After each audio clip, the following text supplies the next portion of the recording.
বলে দিই, আজকে কিন্তু ভালোই, কিন্তু রোদের তাপটা কিন্তু ভালোই, তার মধ্যেও কিন্তু সবাই দেখো ছাতা নেই মাথায়, তাও কিন্তু বসে বসে খেলা দেখছে।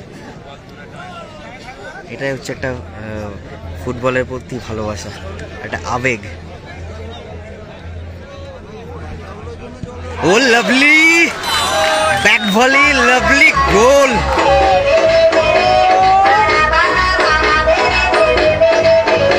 সেকেন্ড একটা সেরা গোল কিন্তু দেখে নিলাম।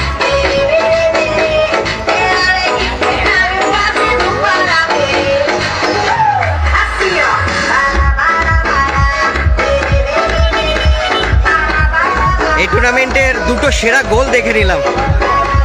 প্রথমে আব্বাসদার গোলটা, সেকেন্ড কোয়ার্টার ফাইনালে যে টিমটা আব্বাসদার গোল, এবং এই ম্যাচে তোমার উজ্জ্বল এফসির প্লেয়ার, দুটো সেরা গোল কিন্তু দেখে নিলাম এই টুর্নামেন্টে।